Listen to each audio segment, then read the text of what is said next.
날씨가 많이 추워졌습니다. 그래서 우리 복장이 이제 많이 바뀌었는데 오늘 그 말씀을 통해서 돌아가실 때는 마음도 따뜻하게 돌아가실 수 있기를 이렇게 바랍니다. 네, 오늘 성경과 개혁에 대해서 공부를 하겠고요.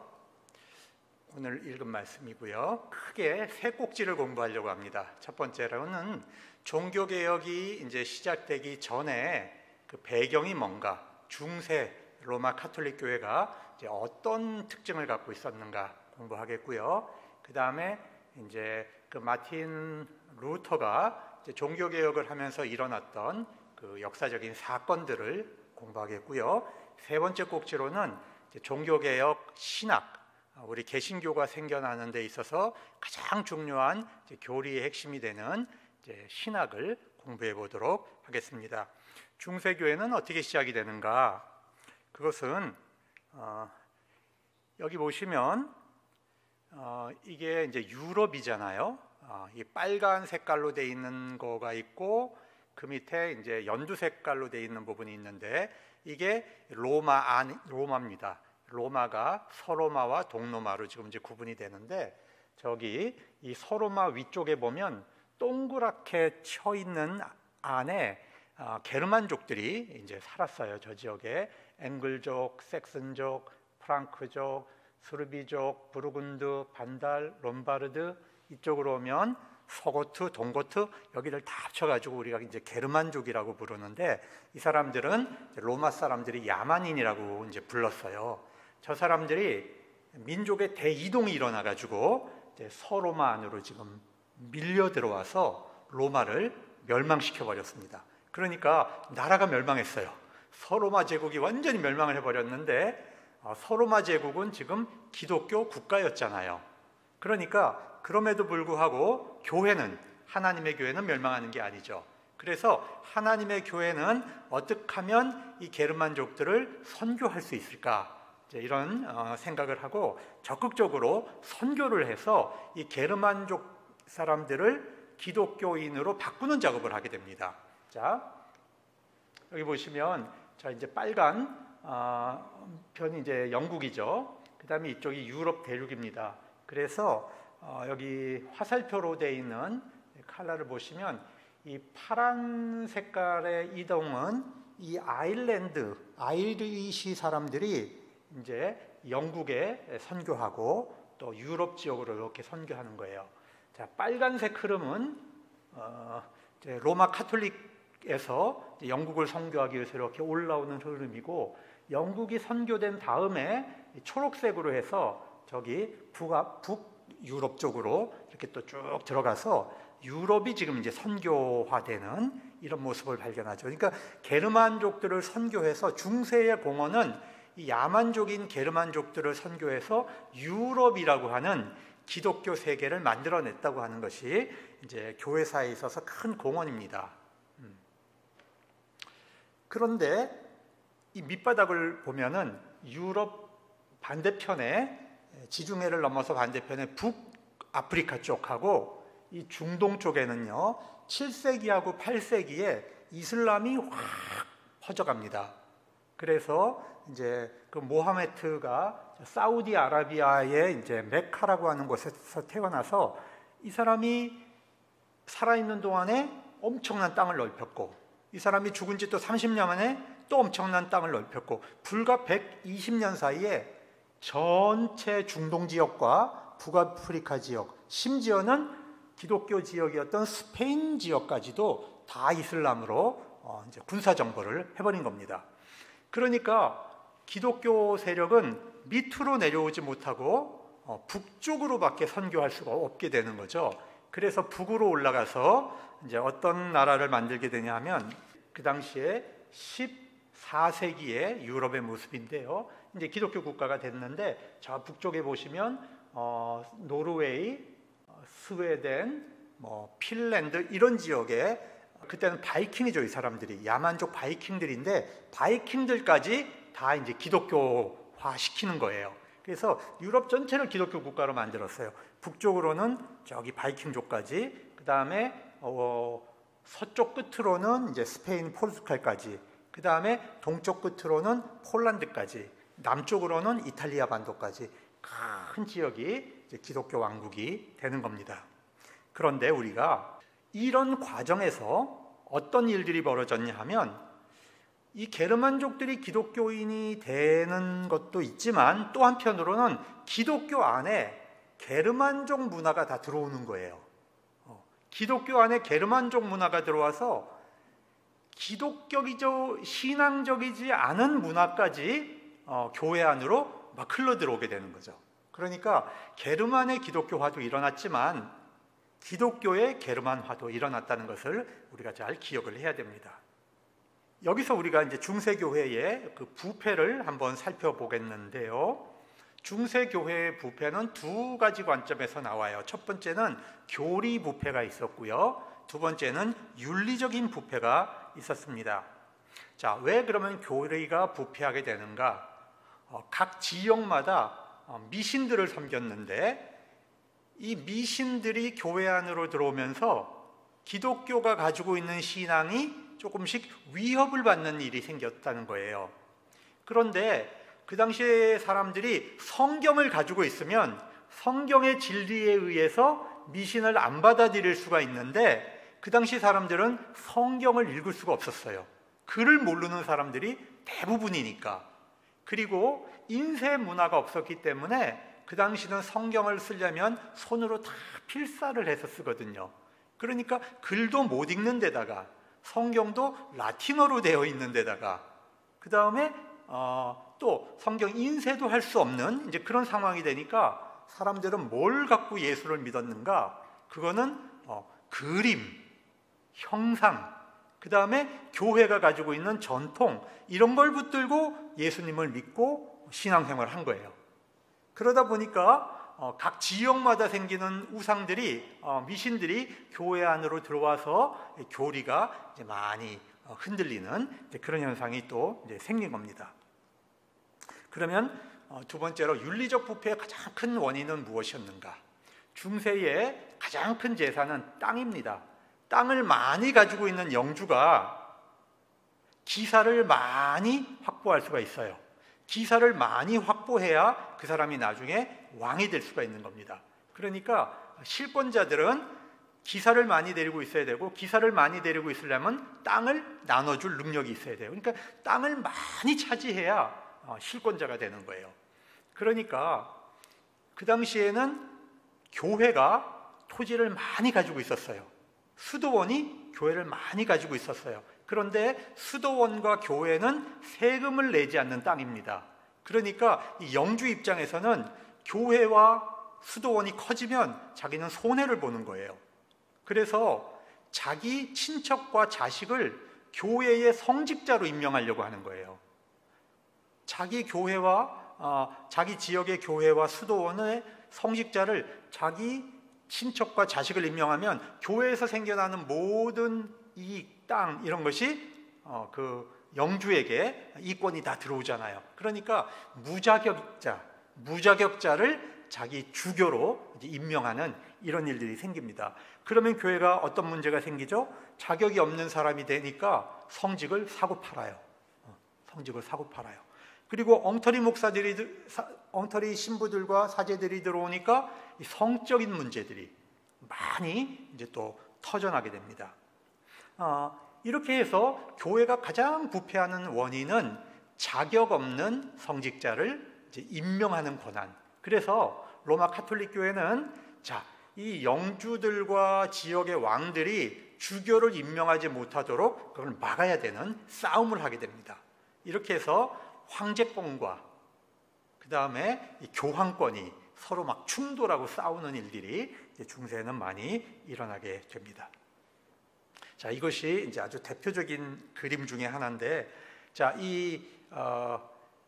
그 게르만의 이제 왕이죠. 게르만의 왕 야만인인데 이제 세례를 받는 거예요. 이제 개종을 시켜서 세례를 받는데 손에 뭘 들고 있어요? 도끼를 들고 세례를 받죠. 이게 무슨 얘기냐면 기독교인이 되기는 되는데 껍데기만 기독교가 되고 본질은 안 변한다는 거예요. 그러니까 이 사람은 야만족이기 때문에 전쟁을 해서 사람을 죽이고 땅을 뺏어야 자기 종족이 부강해진단 말이에요. 그러니까 그거는 포기하지 않고 기독교인이 됐기는 됐는데 진짜 예수쟁이는 안 되는 거죠. 자, 이렇게 지역 문화가 교회 안으로 들어오니까 참된 교리가 지켜지기가 이제 어려운 상황이 된다는 것입니다. 자, 제가 웨일즈에 갔을 때 한 1000년 전에 세워진 그런 교회를 한번 방문을 했습니다. 근데 그 교회 그 벽에 저런 그림이 막 그려져 있는 것을 보고 저것을 어떻게 해석을 해야 되나 이제 여러 가지로 생각을 해봤어요. 여러분 한번 보시고 생각을 해보십시오. 자, 예수님의 그림이 있고 예수님이 지금 이제 피를 흘리고 있는데 칼도 있고 뭐 그건 이해가 돼요. 고통 뭐 톱도 있고 근데 뭐 트럼프도 있고 그죠? 농기구도 있고 뭐 가위도 있고 막 이런 게 그려져 있잖아요. 그리고 예수님 피 흘리고 있어요. 자, 저게 무엇을 의미하는 것일까? 제가 그 나름대로 교회사를 했기 때문에 해석을 잘 하는 사람인데 도저히 저는 이해가 안 됐어요. 저게 왜 중세나 중세 후기 사람들은 저런 거를 예배당 안에 그려놨을까? 그래서 제가 그 관리하는 분에게 물어봤어요. 왜 그랬습니까?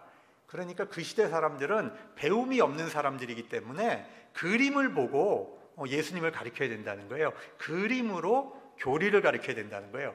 저게 뭐냐면 성수주의를 잘 하라는 거예요. 뭐냐면 주일날 농사 지으면 예수님이 피 흘린다. 주일날 칼 들고 싸우면 예수님이 피 흘린다. 주일날 너희들이 트럼프 치면 예수님이 피 흘린다. 주일날 주사위 하면 예수님 피 흘린다. 그러니까 주일날은 예배 잘 드려라. 그걸 가르치기 위해서 교회에다가 저걸 그려놓은 거예요. 그러니까 일반적인 평민들의 수준이 저렇기 때문에 교회가 쉽게 미신에 빠져들어가는 그런 중세시대가 있었다는 것입니다. 그러니까 가톨릭 교회 안에 형상을 만들고 이렇게 하는 것이 이해가 되는 측면이 있는 거예요. 기독교 교육을 할 수 있는 방법이 없는 거예요. 사람들이 너무 수준이 낮았기 때문에 그 시대는. 자, 그러면 이제 종교개혁 시기로 한번 가보겠습니다. 종교개혁이라고 하는 것은 16세기가 되었을 때에 교회 안에 일어난 이 교리적인 부패와 윤리적인 부패를 개혁하려고 했던 신앙운동입니다. 그래서 종교개혁자들은 로마 카톨릭 교회를 분리시키려고 한 것이 아니고요. 로마 카톨릭 교회 안에서 하나님의 말씀을 읽고 그것을 신앙을 개혁하려고 했던 운동입니다. 그런데 그 개혁운동이 받아들여지지 않았고 이제 개혁자들을 종교재판으로 처형하는 일들이 벌어졌기 때문에 결과적으로 이제 개신교회가 분열되게 된 거죠. 어떤 종교개혁자도 처음부터 교회를 분열시킬 생각으로 시작하지는 않았어요. 개혁을 하려고 했는데 그 개혁을 받아들이지 못했던 거죠. 종교개혁자들의 모토가 있었어요. 뭐냐면 본질로 돌아간다. 한번 따라해 볼까요? 본질로 돌아가자. 본질로 돌아가자. 그러면 그 본질은 뭔가? 자, 그걸 라틴어로 아드 폰테스라 그랬어요. 아드 폰테스인데 이 폰테스라고 하는 말은 샘물이에요. 샘물. 그러니까 여러분 강줄기가 막 흘러가지만 사실은 그 근원을 찾아서 계속 올라가면 어떤 높은 산 위에 있는 작은 샘물 하나, 거기서부터 시작이 되거든요. 물의 흐름은. 그런데 이 샘에서는요 항상 맑은 물이 솟아나오죠. 퐁퐁퐁퐁 맑은 물이 솟아나와요. 그래서 밑에가 좀 탁해도 이 근원이 손상되지 않고 물이 계속 나오면 가만두면 깨끗한 물이 흐르게 돼 있어요. 그렇죠. 그러니까 이 본질, 이 샘의 근원을 찾아야지 종교개혁을 할 수 있는 거지, 샘의 근원을 못 찾으면 우리가 개혁을 할 수가 없는 거예요. 우리 신앙도 마찬가지죠. 우리 안에서 흘러나오는 영적인 힘이 어디에 있는가, 이걸 잘 찾아서 우리의 이 본질을 찾아야 우리의 삶이 바뀌는 것이지, 그거는 가만두고 다른 데서 하류를 암만 바꿔도 이 물줄기는 깨끗해지지가 않는 거잖아요. 이 본질을 바꿔야 되는 거죠. 그래서 종교개혁자들은 어디로 돌아갔느냐? 자, 하나님의 말씀인 성서로 돌아간 거죠. 자, 성서로 돌아가자 초대교회로 돌아가자 이렇게 된 겁니다. 그러면 그 전까지만 해도 성서가 어려웠는데, 성서 보기가 어려웠는데 어떻게 성서를 가지고 종교개혁을 할 수 있었을까? 여러분 16세기쯤 되면은 이 르네상스 문화를 거치면서 인쇄술이 발견됐어요. 유럽에서 구텐베르크의 인쇄술이 발전되면서 이제 책을 찍어낼 수 있는 문명이 이제 시작이 되는 거예요. 그래서 많은 사람들이 번역만 해주면, 라틴어에서 자기 나라 언어로 번역만 해주면 이제 글을 배운 사람은 성경을 읽을 수 있는 그런 시대가 이제 시작이 된 겁니다. 그래서 종교개혁자들은 성경을 읽으면서 이 성경 안에서 복음을 재발견하는 거예요. 복음.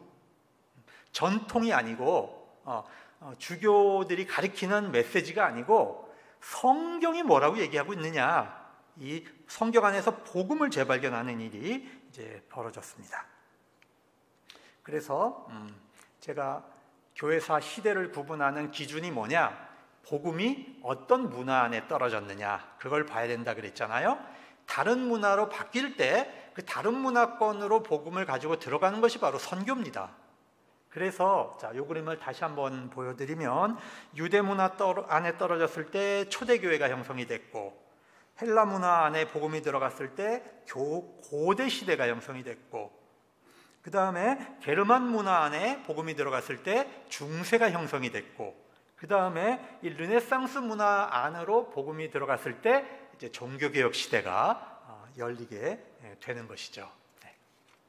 중세는 보통 6세기에서 15세기까지를 이제 한 1000년간을 말하는 겁니다. 이 중세 시대에 교회는 절대적인 권력 기구가 이제 됐습니다.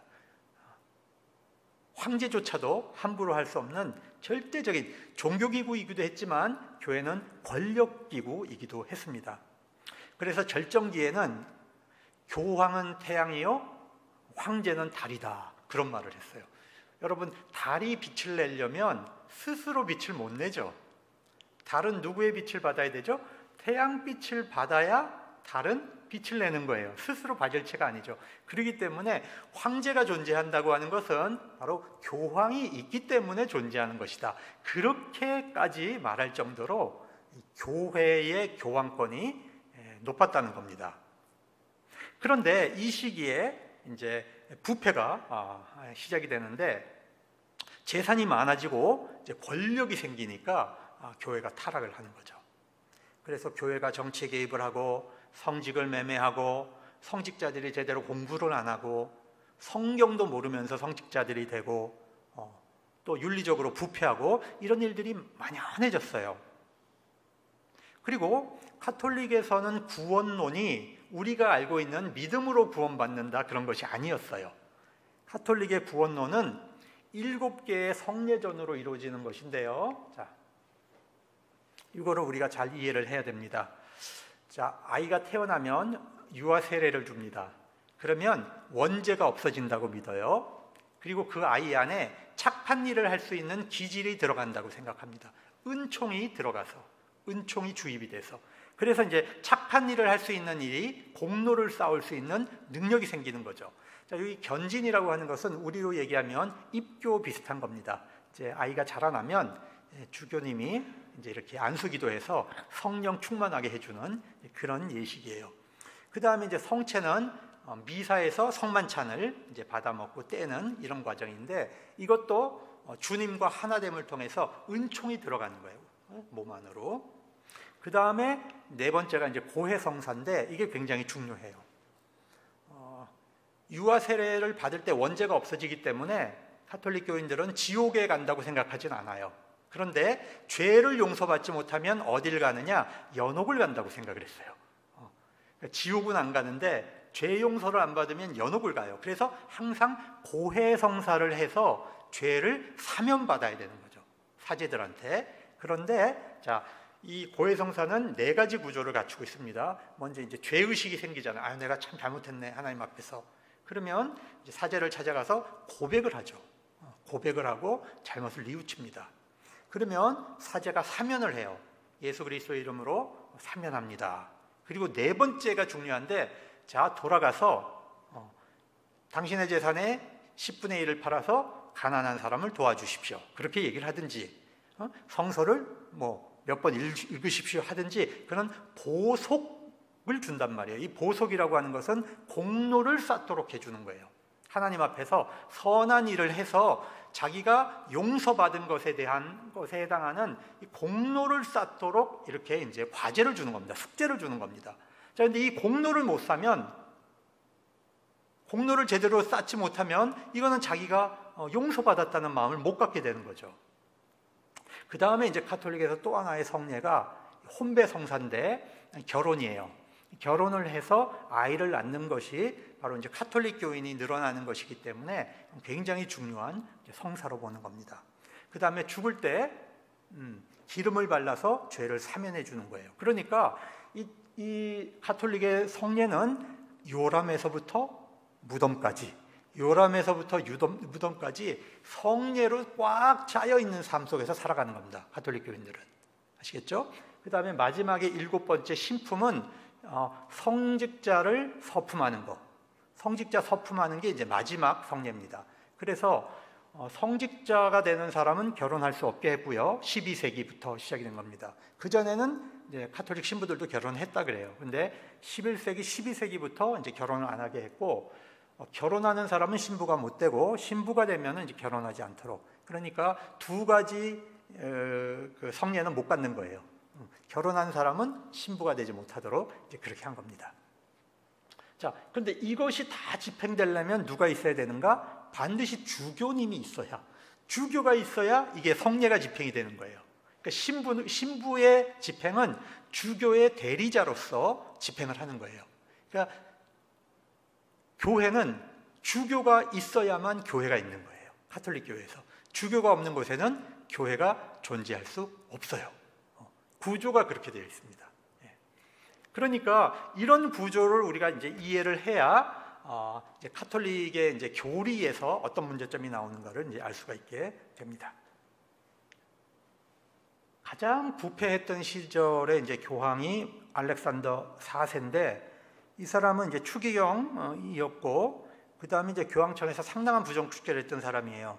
여러 여자들에게 아들 6명과 딸 2을 낳아서 여러 고위 과문들과 이제 이렇게 결혼 동맹을 맺어서 권력을 유지했고, 또 추기경을 매수해서 이제 교황이 되는 아주 나쁜 케이스. 좋은 분들도 많아요, 교황님들 중에. 근데 이제 그런 케이스 중에 하나고, 그러니까 이제 중세 부패의 단면을 보여주는 이제 그런 측면이고, 저 옆에 있는 그림은 뭐냐면 교황이 둘이 생긴 거죠.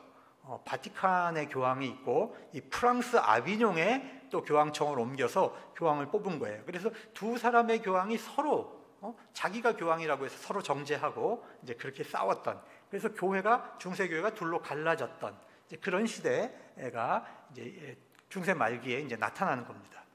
종교개혁자들이 일어나는 16세기에 자, 구원은 어떤 거냐?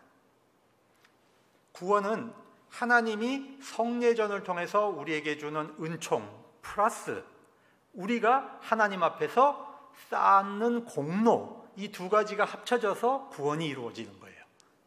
중세 가톨릭 구원론이 그랬어요. 그러니까 이거를 신학적으로 신인 협동설이라 그래요. 하나님과 내가 협동을 해서 구원을 이루어가는 거예요.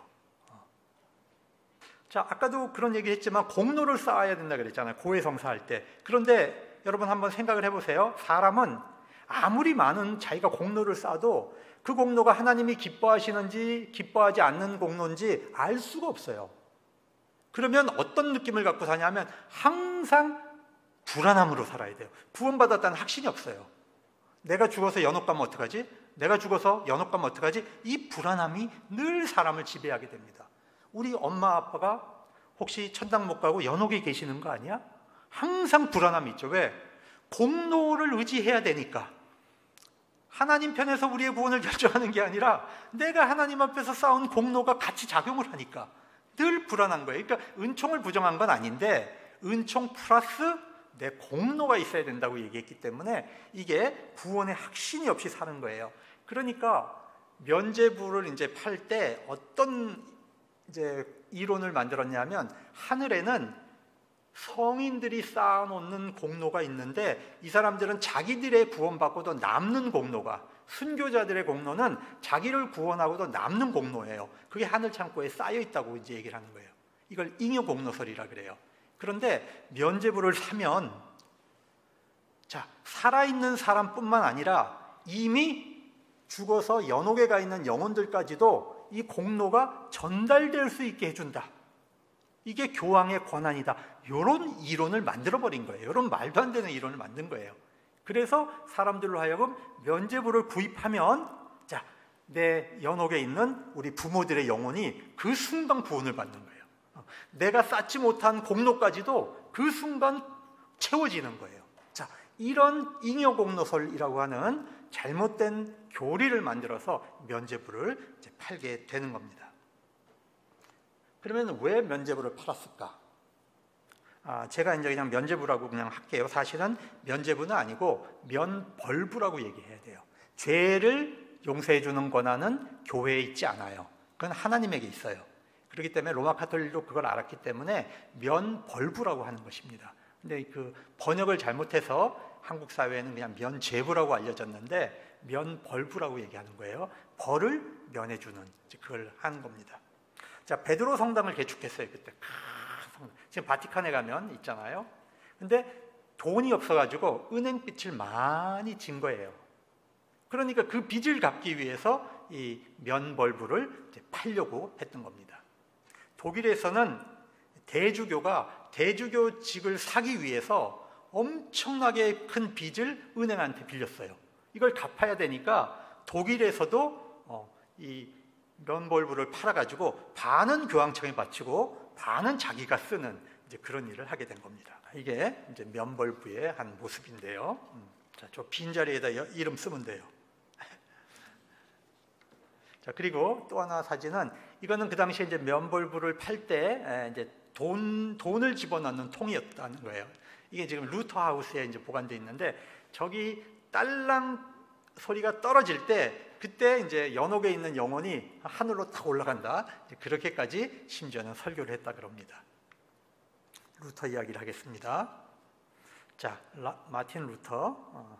이분은 원래 이제 법을 공부하던 학생이었는데 이 불안이 있었어요. 늘 제가 아까 얘기했죠. 이 중세적 불안. 그 다음에 그 당시에는 흑사병이 돌아가지고요. 14세기에 유럽 인구의 4분의 1이 죽어요. 많은 사람은 3분의 1. 그러니까 언제 죽을지도 모르는 거예요. 이 불안함이. 그리고 아기가 태어나자마자 그냥 죽어버리는 게 굉장히 많은 거예요. 유아 사망률이 얼마나 높겠어요, 저 시대에. 그러니까 내 아이가 천당 갔는지 지옥 갔는지, 왜 세례 못 받고 죽으면 또 지옥 가는 거니까, 연옥에 갔는지, 이 불안 공포, 이게 꽉 차 있는 거예요.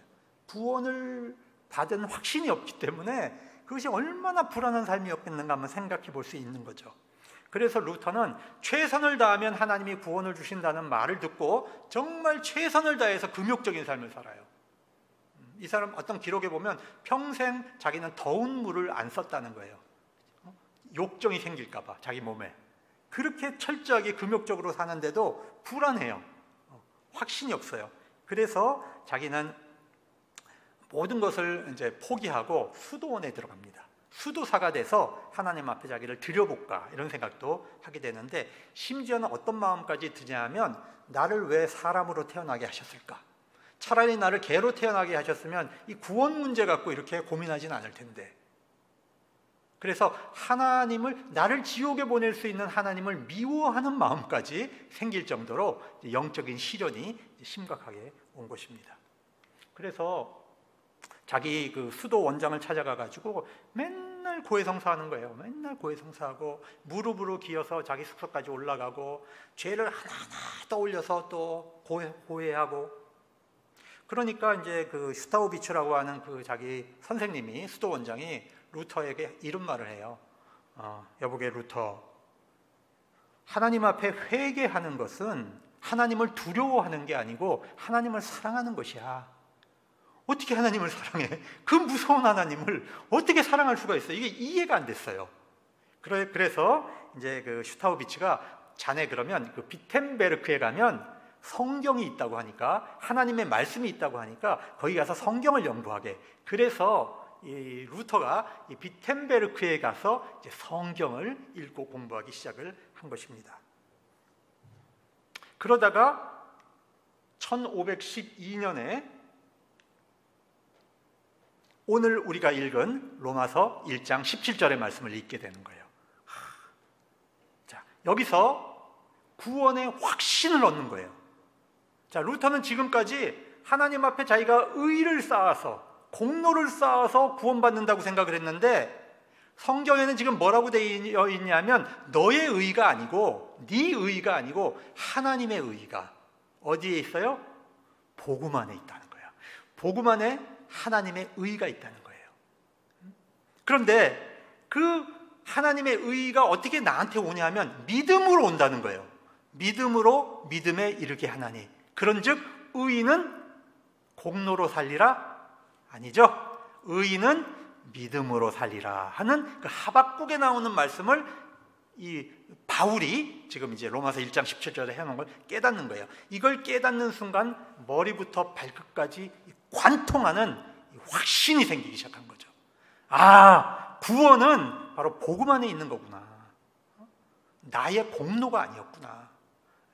이 성례전을 잘 받는다고 구원받는 게 아니었구나. 이것을 깨닫게 되는 거예요. 이때부터 확신이 생겨서 모든 성경을 복음을 중심으로 구약부터 계시록까지 읽어나가고 이제 비텐베르크의 성경 선생님이 돼서 자, 이 수도사들을 이제 가르치는 그런 일을 합니다. 그런데 어느 날 면벌부를 파는 이야기를 듣게 돼요. 충격적이잖아요. 여러분, 이 면벌부의 문제는 어떤 거예요? 구원을 받는데 돈으로 면벌부를 사서 구원을 받을 수 있다는 걸 얘기하는 거예요. 그잖아요. 그러면 누가 참여합니까? 누가 참여를 하겠어요? 돈 주고 사면 되는데. 그죠? 이거는 하나님께서 우리에게 주시는 그 용서의 은총을 전면적으로 다 무너뜨리는 그게 바로 면벌부였던 거예요. 그래서 루터는 95개 조항의 반박문을 써가지고 이 비텐베르크 성당 앞에 붙이는 거죠. 자, 이것이 루터가 가서 생활했던 수도원입니다. 자, 이게 이제 비텐베르크에 있는 교회고요, 대학 교회고요. 요 앞에 이제 그 95개 조항을 이제 붙여버렸죠. 근데 그 루터의 제자들이 저걸 띄어다가 인쇄기에 넣고 돌려가지고 막 뿌리기 시작한 거예요. 이게 막 퍼져나가니까 이제 끌 수 없는 들불처럼 유럽 전체로, 이 라틴어니까 막 퍼져나가기 시작했어요. 교황청에서는 처음에 에휴, 뭐 그 시골 총구석에 있는 수도사 한 사람이 쓴 얘기가 아유, 그거 그냥 무시해버려. 근데 이게 진정이 안 되는 거예요. 이게 루터의 이야기가 막 퍼져나가는 거예요. 그러니까 이게 심각하네. 이거 왜 진정이 안 되지? 처음에는 아무것도 아니라고 생각을 했는데 이게 막 퍼져나가기 이제 시작을 했던 겁니다. 자, 그래서 이제 이건 루터 영화의 한 장면인데요. 저는 이렇게 이야기할 수 있습니다. 종교개혁의 출발은 이 95개 반박문이 아니고요, 복음을 발견했다는 사실이에요. 루터가 복음을 발견하지 못했으면 저 95개 조항의 반박문을 붙일 수도 없었어요. 루터가 복음을 발견했기 때문에 종교개혁은 시작이 된 거죠. 그러니까 여러분, 모든 개혁은, 모든 신앙의 개혁은 어디서부터 시작해야 돼요? 우리가 예수 그리스도의 복음으로 돌아가는 것부터 시작되는 거예요. 셈으로 돌아가죠. 셈으로. 자, 그래서 드디어 교황청에서 이제 교황이 교서를 내려가지고 네가 쓴 책들을 다 취소해라. 취소하지 않으면 가만두지 않겠다. 자, 이렇게 명령을 하고 루터의 책을 다 소각하라는 명령이 내려옵니다. 그 얘기를 들은 루터는 이제 받아들일 수 없어가지고 교황이 보낸 이 교서를, 그 당시 교황의 교서는 이건 하늘이잖아요. 그거를 자기 동료들과 제자들이 보는 앞에서 불태워버립니다. 이건 이제 죽겠다는 죽을 각오를 하는 거죠. 파문당하면 죽는 거거든요. 그때는 불태워서 죽이는 거예요. 자, 불을 질러버린 겁니다. 그러니까 교황청에서 황제를 움직여가지고 자, 저 루터를 잡아다가 빨리 취소시켜라. 루터를 빨리 자기 입으로 취소시켜야 이제 교황청이 위험하지 않다. 그래서 이 1921년에 황제가 있는 이제 황제가 소집한 국회의회, 이제 보름스 국회라고 하는 것에 불려가서 자, 루터가 쓴 책을 쫙 깔아놓고 이거 취소할 거냐 안 할 거냐 그것만 말해라. 딴소리 할 거 없다. 그것만 말해라. 그의 압박을 받는 거죠. 하루만 기회를 주십시오. 루터가 밤새 잠 못 자고 이제 기도하죠. 기도하면서 이제 악마하고 싸우는 거예요. 악마는 뭐라고 유혹하겠어요? 루터야, 살아야지. 너 지금 계란으로 바위치기야. 살아야지. 그래서 이 사탄하고의 그냥 밤새 싸움을 해요. 그리고 이제 마지막 날 가서 이제 그런 얘기를 합니다. 저는 성경의 말씀과 하나님의 말씀인 성경의 논증과 내 신앙의 양심이 허락하지 않는 한 제가 쓴 것을 취소할 수 없습니다. 이렇게 얘기합니다. 이게 굉장히 중요한 말이에요. 여러분, 진리를 판단하는 기준이 전에는 누구였어요? 그거는 신부님이 가르쳐주는 거, 교회가 말하는 거, 그게 진리의 기준이었어요. 근데 지금 루터는 그 기준을 바꿔버렸어요. 뭘로? 하나님의 말씀인 성경과 내 신앙의 양심이 자기가 목숨을 내놓을 수 있는 판단의 근거라고 이야기를 하고 있는 겁니다. 이건 정말 대단한 겁니다. 제가 여러분 그 바티칸 교회 갔을 때, 그 베드로 성당에 봤을 때 입이 딱 벌어졌어요. 야, 이게 인간이 이런 조각을 해내고 이런 건물을 지을 수 있는가? 제가 입이 딱 벌어졌는데 그 다음에 또 드는 생각이, 이 무시무시한 권력 앞에서 정말 아무것도 가진 거 없는 일개 수도사 한 사람이 그것과 맞서서 싸울 수 있었던 그 진리의 힘은 어디서 온 것인가? 여러분, 그것은 바로 하나님의 말씀인 성경인 거예요.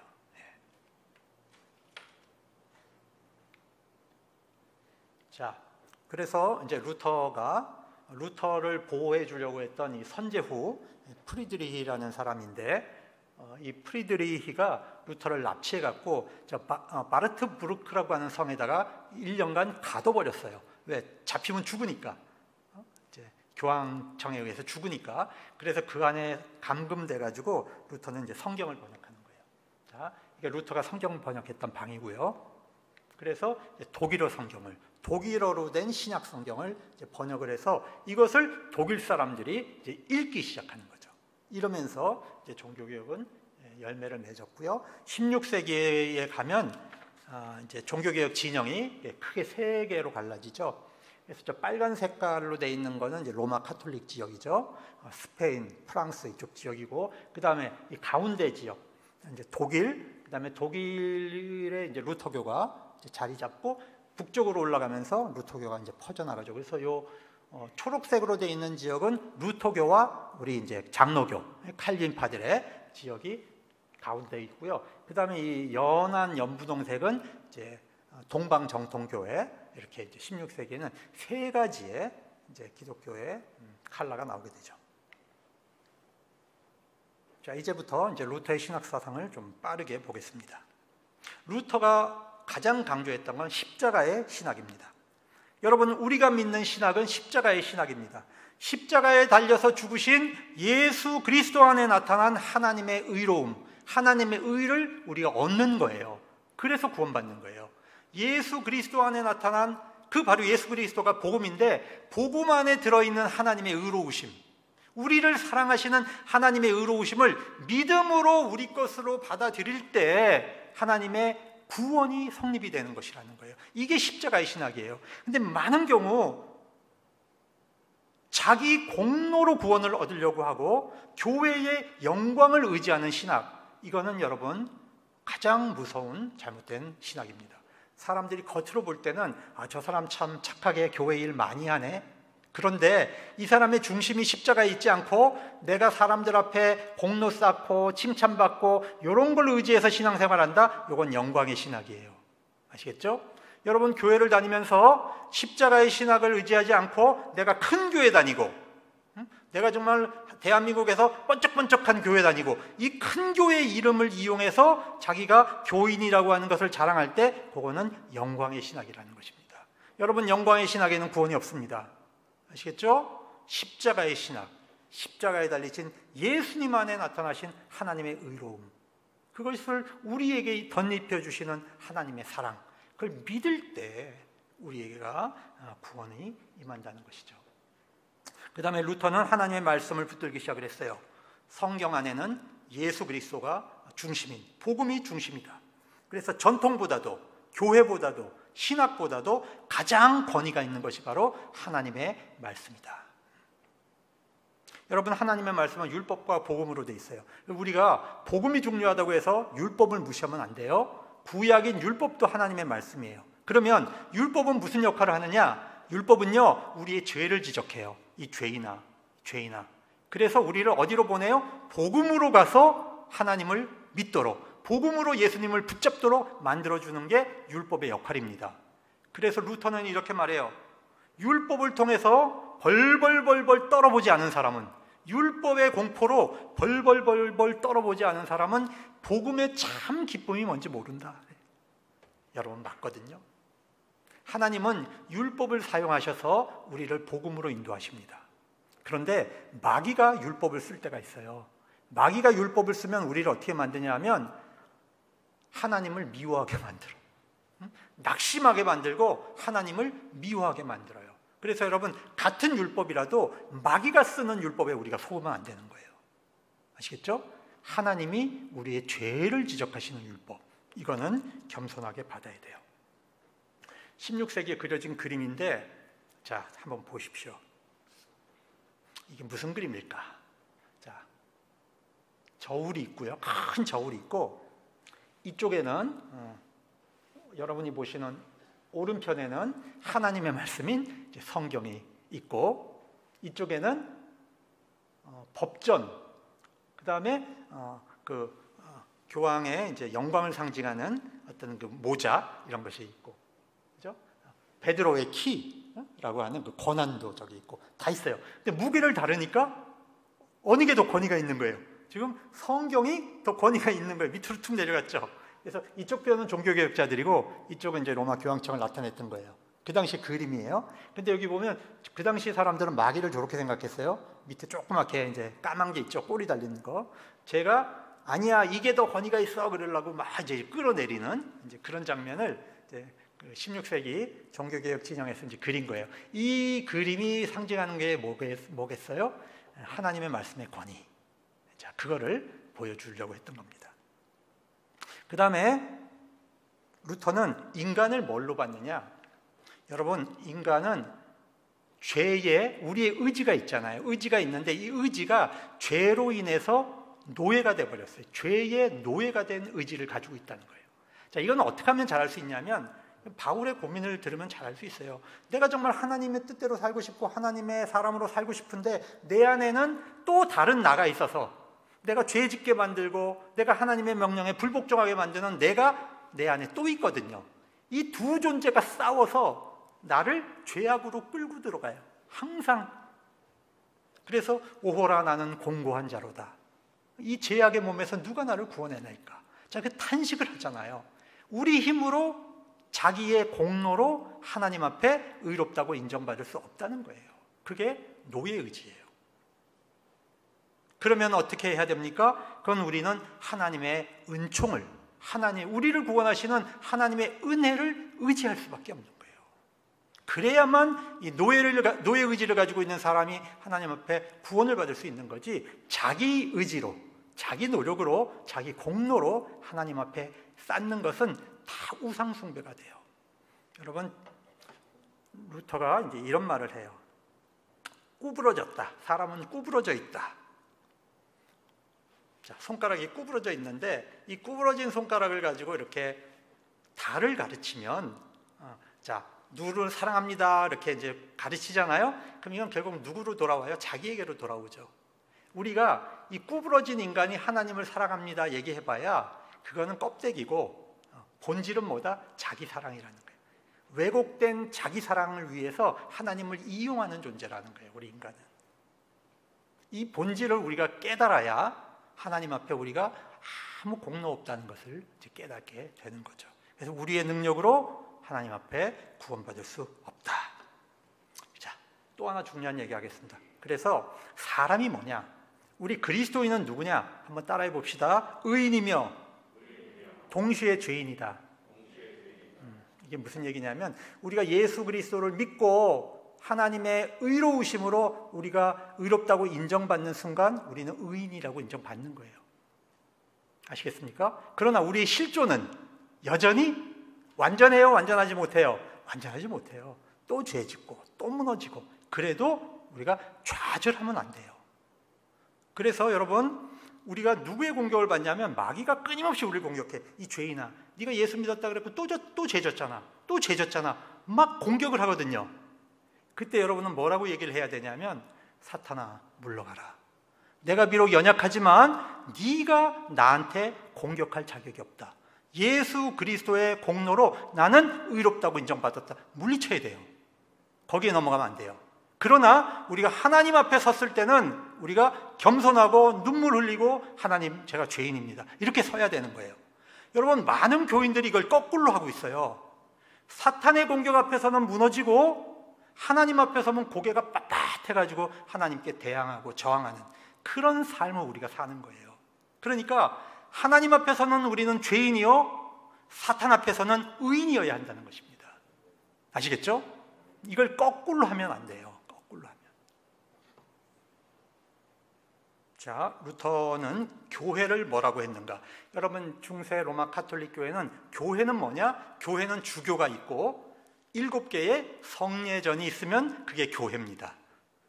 근데 루터는 그렇게 보지 않았고 교회는 바로 우리 예수님을 믿고 구원받은 성도들의 공동체다 이렇게 본 겁니다. 그리고 교회가 성립되기 위해서는 반드시 뭐가 있어야 되느냐? 하나님의 말씀인 성경이 선포돼야 돼요. 성경을 통한 하나님의 말씀이 선포되어야 되고 그 다음에 세례와 성만찬이 집행되어야 그것이 바로 교회가 있는 겁니다. 교회 안에서 하나님의 말씀이 선포 안 되고 성만찬이 집행이 안 되면 교회 아닙니다. 그건 사람들의 그냥 모임이에요. 아시겠죠? 그러면 우리 개신교는 성례가 뭐다? 성례는 2가지예요. 가톨릭에서는 7개라 그랬잖아요. 그죠? 우리는 2가지예요. 그러면 왜 종교개혁자들은 2가지만 성례라고 했는가? 간단해요. 예수님이 하라고 한 것만 성례입니다. 자, 예수님이 세례 주라 그랬어요? 주지 말라 그랬어요? 주라 그랬죠. 너희는 온 민족에게 가서 그죠? 아버지와 아들과 성령의 이름으로 세례를 주고 내가 너희에게 가르친 것을 이제 분부한 것을 가르쳐 지키게 하라. 자, 끝날까지 내가 너희와 항상 함께 하겠다. 자, 이게 주님이 우리에게 하신 명령이에요. 그 다음에 또 예수님께서 십자가에 달리시기 전날 밤 모든 제자들을 모아놓고 자 마지막 만찬을 띄셨잖아요. 그죠? 내가 다시 올 때까지 이것을 기념하여 지키라 그랬어요. 그러니까 예수님께서 우리에게 하라고 한 것은 그 2가지예요.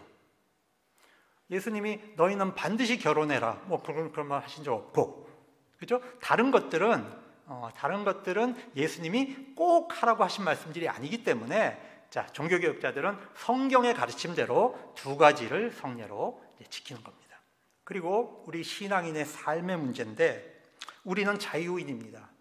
그 누구도 죄로부터 우리를 자유롭게 하신 하나님이 우리에게 주신 자유를 뺏어갈 수 있는 사람은 없습니다. 그래서 우리가 독재국가 안에 살더라도 우리의 신앙의 양심은 절대로 굴복해서는 안 되는 겁니다. 자, 하나님께서 우리에게 주신 자유는 예수 그리스도의 핏값으로 주신 자유예요. 그렇기 때문에 기독교가 들어가면 거기에 민주주의가 생기는 거예요. 아시겠죠? 왜? 하나님이 우리에게 주신 영적인 자유는 바로 우리의 육신의 자유하고도 연결이 되기 때문에 그래요. 기독교가 있는 곳에는 독재와 억압이 있어서는 안 되는 겁니다. 그런데 우리 기독교인의 자유는 마음대로 하는 자유가 아니에요. 하나님이 우리에게 주신 자유를 자기 육체의 정욕을 위해서 쓰는 자유가 아니기 때문에 루터는 뭐라고 했느냐? 섬기는 자유예요. 그리스도가 섬기셨잖아요. 그리스도가 당신의 백성을 섬겨주셨듯이 우리 성도들을 또 믿지 않는 사람들을 섬겨주는데 우리의 자유를 써야 돼요. 그것이 정말로 기독교인의 윤리인 것입니다. 자, 바울이 이런 얘기를 합니다. 우상의 예물을 먹을 수도 있고 먹지 않을 수도 있어요. 왜? 우상이라는 건 원래 없기 때문에 우상에게 바쳐진 제물이라는 건 아무 의미가 없어요. 그냥 신앙의 양심에 안 걸리고 내가 먹어도 아무 상관없어요. 그러나 믿음이 약한 사람이 그걸 보고 시험 들까봐 내가 안 먹는 거예요. 그게 바울의 윤리입니다. 마찬가지로 내가 자유롭게 할 수 있지만, 내 신앙 양심이 깨끗해서 자유롭게 할 수 있지만, 믿지 않는 약자가 있거나 연약한 사람이 있으면 그 사람을 위해서 내가 나를 포기해 주는 것. 여러분, 이것이 바로 진정한 능력이고 자기를 비우는 능력이야말로 그리스도인의 능력이 되는 것입니다. 자, 이렇게 루터가 우리 기독교인들의 이제 신앙을 전체적으로 이제 재점검을 했고요. 그 후에 이제 30년 후에 이제 프랑스에서 장 깔뱅이라고 하는 그 위대한 종교 개혁자가 또 나왔어요. 이분이 이제 우리 장로교를 이제 시작하시는 분이죠. 그래서 별도로 이분을 다루지는 않겠는데, 그래서 루터와 이 칼뱅의 신학을 합쳐가지고 종교개혁 5가지 원리라고 하는 것이 이제 만들어지는데요. 오직 성경. 자, 이건 우리가 이미 다뤘죠. 예배 안에서 자기 나라 언어로 예배해야지 라틴어로 미사 드리는 것을 가지고는 올바른 예배가 될 수 없다. 이제 그렇게 해서 예배를 개혁했죠. 오늘날은 카톨릭도 미사를 카톨릭으로 하지 않습니다. 아니, 라틴어로 하지 않습니다. 성경도 자국 언어로 다 번역합니다. 그러니까 종교개혁자들이 500년 전에 한 거를 이제 카톨릭에서 1965년에 와서 그것을 이제 따라서 이제 그렇게 이제 하게 된 겁니다. 그 다음에 오직 그리스도. 마리아와 성인들이 우리를 위한 중보자로 있을 이유가 하나도 없어요. 왜? 우리는 직접 그리스도 앞에 갈 수 있어요. 예수 그리스도의 피로 직접 기도할 수 있어요. 그렇기 때문에 그리스도 외에 어떤 중보자도 우리에게 필요하지 않다. 그래서 오직 그리스도라고 하는 것입니다. 그리고 자, 성경에는 너희는 왕 같은 제사장이요, 그죠? 하나님의 거룩한 백성들이라 그랬죠. 그러니까 꼭 사제가 있어야만 예배를 드리는 게 아니에요. 모든 그리스도인들은 하나님 앞에 직접 예배 드릴 수 있고 직접 죄를 고백할 수 있어요. 자, 이것이 종교개혁자들이 얘기한 중요한 만인 제사장 직분입니다. 여러분, 그렇다고 해서 오해하지 말아야 하는 것은 성경에 또 이런 말이 있어요. 너희가 다 선지자겠느냐? 너희가 다 예언자겠느냐? 이런 말씀도 있죠. 그러니까 예언자와 선지자의 기능은 특별한 훈련을 받고, 그렇잖아요? 하나님으로부터 특별한 공부를 하고 훈련을 받은 사람이 말씀을 들고 서서 성만찬을 또 집행하는 것이죠. 그런데 내가 제사장이라고 해서 특별한 훈련도 안 받고 나도 설교할 거야, 나도 성만찬 나눌 거야, 자, 이렇게 해버리면 교회 질서가 다 무너지겠죠. 그래서 하나님이 세우신 교회 제도와 질서를 우리는 존중할 줄 알아야 되는 거죠. 왕 같은 제사장이라고 했다고 해서 다 모든 기능이 똑같은 건 아니에요. 그건 무슨 뜻이냐면 성직자나 평신도나 어떤 그리스도인이나 하나님이 보실 때는 다 평등하다는 거예요. 그런 의미에서 만인 제사장직을 얘기하는 거지, 기능은 다 다르게 하나님이 세우셨다는 것을 인정하고 존중해야 되는 것입니다. 그게 바른 신앙입니다. 오직 은혜, 이거는 이미 다루었습니다. 우리가 오직 하나님의 은혜로 구원받는 것이다. 그 다음에 오직 믿음. 자, 언젠가 제가 그런 설명을 한번 드렸을 겁니다. 은혜로 구원받는가, 믿음으로 구원받는가. 우린 둘 다 은혜로도 구원받고 믿음으로 구원받는다 그랬는데, 은혜와 믿음의 관계는 뭔가 제가 한번 설명한 적이 있죠. 은혜는 저수지에 차여 있는 물과 같은 것이다. 물을 먹어야 우리가 살아요. 근데 믿음은 저수지에 있는 물과 우리를 연결해주는 수도관과 같은 것이죠. 우리가 수도꼭지를 열어야 물이 나오죠. 그 물을 먹는 것이죠. 그러니까 우리가 은혜로 구원받는 것인데, 그 은혜가 우리 것이 되도록 하는 통로 역할을 하는 것이 바로 믿음이에요. 그러면 자, 이런 질문이 생겨. 그 믿음은 누구 거냐? 그 믿음은 내가 잘 믿는 거냐? 자, 우리 장로교인들은 그렇게 생각하지 않아요. 감리교는 잘 모르겠어요. 근데 우리 장로교는 그 믿음조차도 하나님이 우리에게 주시는 선물이에요. 은총입니다. 그래서 우리는 자기의 힘을, 장로교의 특징은 하나님의 주권을 강조하는 것입니다. 그런데 우리가 믿음으로 의롭다함을 얻었다고 해서, 자, 우리가 의롭다고 인정받는 건 한 번 하는 거예요. 칭의. 여러분 세례는 한 번 받죠? 성만찬은 여러 번 주기적으로 하죠? 똑같은 거예요. 하나님 앞에 의롭다고 칭의 인정받는 건 한 번 받는 거예요. 그 반복되는 게 아니에요. 그러나 우리가 하나님 앞에 거룩하게 살아야 하는 것은 계속 반복되는 것이에요. 아시겠죠? 그러니까 세례와 성만찬이 성례이듯이 우리의 신앙생활은 하나님 앞에 구원받는 것은 한 번이에요. 그러나 우리의 삶은, 성도의 삶은 계속 하나님 앞에서 거룩한 삶을 살아야 되는 거예요. 근데 이 성화의 삶을 살지 않잖아요? 그렇게 되면 그건 구원파가 되는 거예요. 여러분은 구원받았는데 왜 회개합니까? 이러고 나오는 거예요, 구원파들은. 여러분은 이미 구원받았기 때문에 아무렇게나 살아도 괜찮습니다. 자, 이런 교리를 만드는 건 그건 이단 교리입니다. 아시겠죠? 네. 구원받은 후에는 반드시 우리의 성화가 뒤따르는 것이고 그 성화를 위해서 우리는 성만찬을 받는 거예요. 자, 그거를 잘 기억하시기 바랍니다. 오직 하나님께 영광을. 자, 가톨릭 중세에는 사람들이 굉장히 지적 수준이 낮았기 때문에 여러 가지 미신도 생겼고 여러 가지 형상도 만들었고 예배 안에 많은 상징물들을 뒀습니다. 종교개혁자들은 그것들을 다 성경 예배당 안에서 치워버렸어요. 복잡한 조각들 이런 거 다 치워버렸어요. 왜? 우리의 유일한 예배의 대상은 바로 하나님께만 드려야 된다. 오직 하나님께만 영광을 돌려야 된다. 그래서 모든 걸 다 치워버렸어요. 심지어 칼뱅은 십자가도 치웠어요. 십자가. 근데 그러면 이제 왜 우리는 십자가 걸고 있나요? 이제 그렇게 질문하실 수 있을 거예요. 제가 답변을 드릴게요. 그 당시 사람들은 미신적이었기 때문에 십자가 그 자체가 무슨 능력이 있다고 믿어요. 그래서 그 십자가를 우상화한다고요. 근데 오늘날 우리 현대인들이 이 십자가를 보면서 그런 사람은 없어요. 저거는 우리의 신앙을 느끼게 해주는 상징이야. 그 정도로 수준이 다 올라와 있잖아요. 그렇기 때문에 우리가 십자가를 사용하는 것이지, 자, 저걸 붙들고 저기서 무슨 효력이 나온다고 믿지 않잖아요. 그렇죠? 그렇기 때문에 미신화될 염려가 없기 때문에 우리가 상징적, 종교적 상징으로 쓰는 겁니다. 그렇기 때는 문제가 안 돼요. 그러나 저거를 미신으로 실제 무슨 능력이 나오는 것으로 믿으면 우상숭배가 되겠죠. 참된 예배는 하나님 사랑과 이웃 사랑에 근거한 것이다. 그리고 성직과 세속직의 구분도 타파했습니다. 여러분, 종교개혁자들이 볼 때 성직자만이 성직이고 평신도는 그러면 세속직이냐? 그렇지 않은 거예요. 여러분, 구두를 닦아도 하나님의 영광을 위해서 구두를 닦으면 그건 거룩한 직업이에요. 그것이 우리 종교개혁 전통이 가지고 있는 신앙입니다. 여러분, 우리가 목사로 살아도 내가 이 목사를 밥벌이로 하고 있으면 나는 세속직을 갖고 있는 거예요.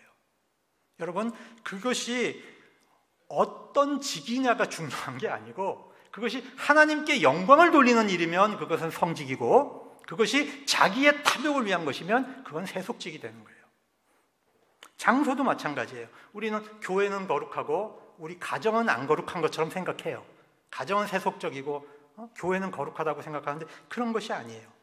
이 장소에서 우리가 하나님의 영광을 위해서 우리가 이 장소를 사용하고 있으면 그곳은 거룩한 곳이 되는 것이죠. 여러분, 모세가 하나님을 만날 때 모세야 신발을 벗어라. 그곳은 거룩한 곳이다. 하나님이 임재하지 않으시면 그곳은 거룩한 곳이 아니죠. 교회도 마찬가지예요. 그래서 우리는 그런 장소에 의해서 거룩과 세속을 나누는 개념, 직업의 종류로 성직과 세속직을 나누는 개념을 우리는 다 벗어난 겁니다. 다 자유로워요. 포인트는 뭐다? 하나님께 영광을 돌리고 있느냐. 그것이 기준이 되는 겁니다. 자, 이렇게 해서 우리가 그 엄청났던 그 종교개혁의 굉장히 중요한 이제 중심 교리들을 우리가 이제 같이 공부를 했습니다. 그래서 오늘 제목을 제가 성경과 이제 개혁이라고 이제 잡았던 이유는 우리도 마찬가지예요.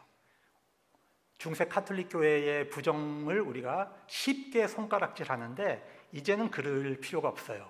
그것은 중세의 손가락질하는 그 손가락을 돌려서 현대를 살아가는 우리 개신교 그리스도인과 개신교 교회를 향해서 우리는 어떤가 살펴야 하는 시기가 온 겁니다.